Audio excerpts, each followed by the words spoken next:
The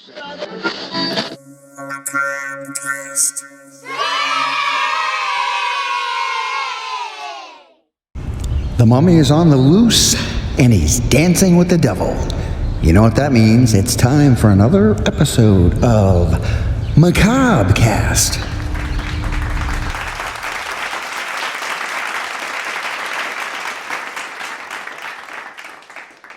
Doc Mark and Chorus, the little mummy, here to bring you another episode of Macabre Cast, where we'll be dropping R's where they belong and adding them where they don't. So the way Macabre Cast works is you send me your opinions, thoughts, and ideas by message through Messenger at Macabre Theater on Facebook, preferably a voice message. Always makes for a better show. And that's how we stay interactive. That's how we do this show together. It's gonna be a good show today, Dark. Oh, really?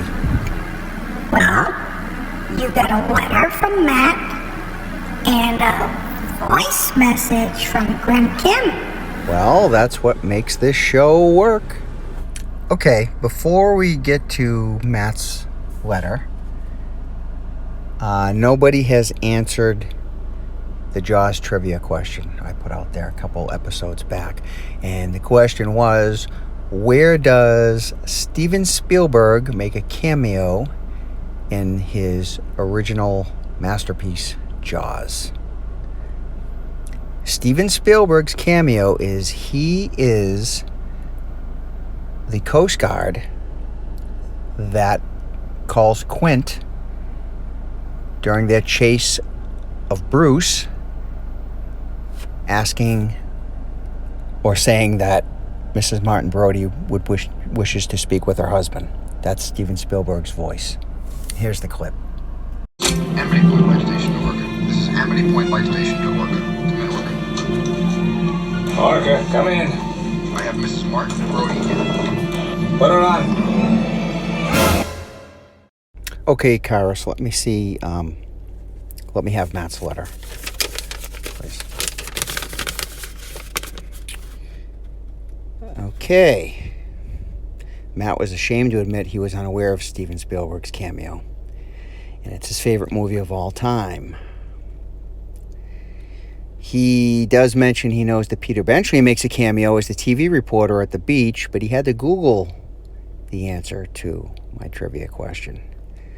Well, if it makes you feel better, Matt, I saw this movie when I was 6, 54 now, and I just learned this within the last year. So you're not alone. I was surprised. I feel like there's something new I learn about that film every year, believe it or not. Matt also sent in some horror movie taglines, 5 that he considers classics. First is from Dawn of the Dead, 1978. When there is no more room in hell, the dead will walk the earth. That's an excellent one, Matt. I like that too. Pretty sure I have a shirt that says that. Next, he writes the Texas Chainsaw Massacre, 1974. Who will survive and what will be left of them? Exactly. Still to this day, a great movie. My son saw it for the first time ever, and he loves it. Thought it was great. I guess it held up to all the hype that I gave it over the years. Next, Matt says Evil Dead 2, Dead by Dawn. Short and sweet. Gotta love it. Next, he sends in Night of the Creeps. The good news is that your dates are here. The bad news is they're dead. That's very funny. I don't even know if I knew that one. That's actually very funny. Last House on the Left, 1972. Again, tough movie to watch. I guess it is hard. It is horrific.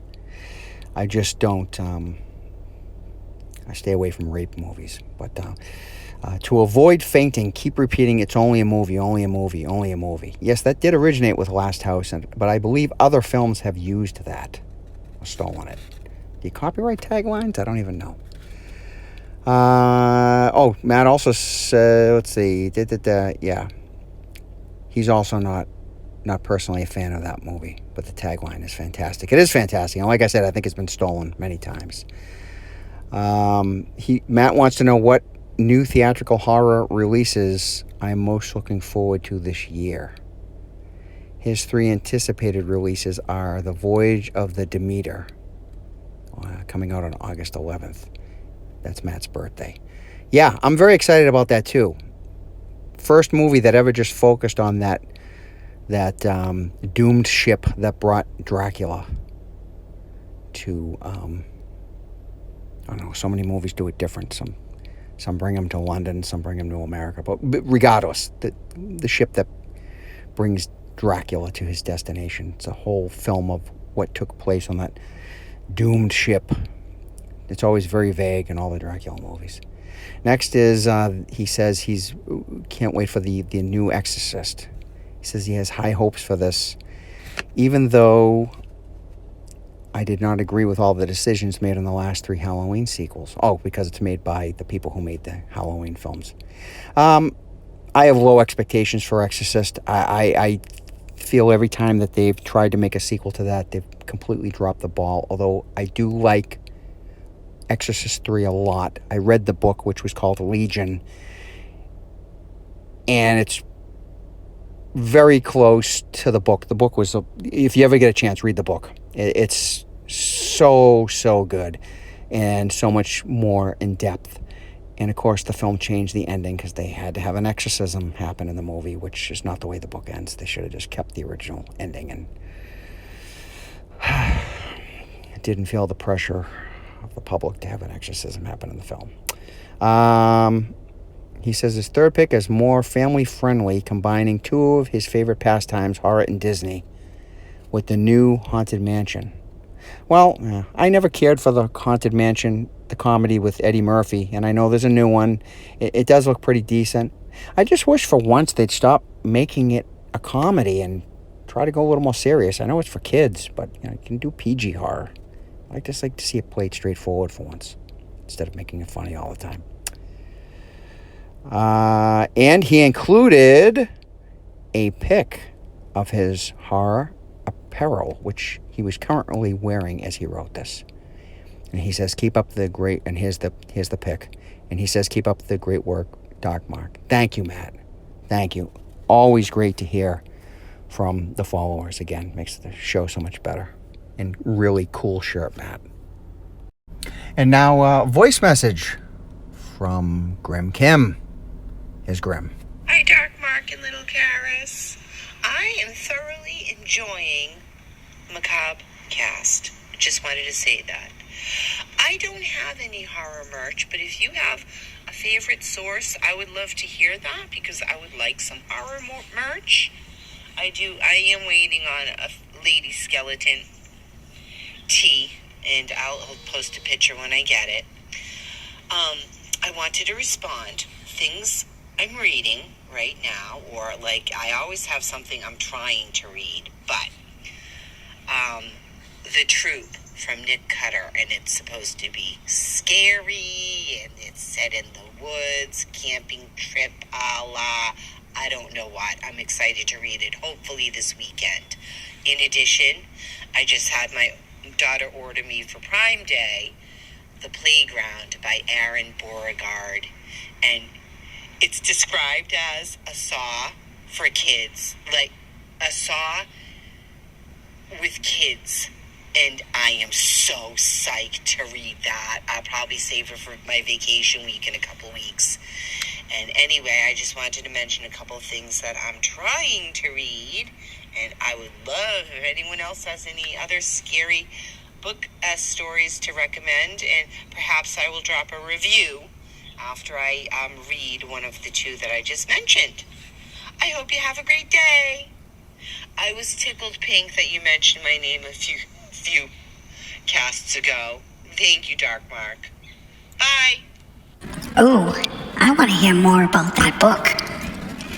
Dark, why don't you tell people where they can get horror merch? Like Grim, she's asking. People want to know. My go-to place is Fright Rags. Top quality stuff. Pricey though. You're looking at $30 a t-shirt. And there's Terra Threads and Cavity Colors. But then there's also Walmart. If you get to Walmart between September and October, they usually have a lot of hard T-shirts out, and they're usually like $7.50. Well, in the men's section. I don't know about the ladies. Joe Bob just showed one of my all-time favorite guilty pleasure Jaws ripoff movies, Alligator. If you ever wondered what happened to all those alligators, baby alligators people flushed down the toilets in the 1970s, this is the movie for you. Check it out. Great cheese going on there. This is Dark Mark signing off. Until next time.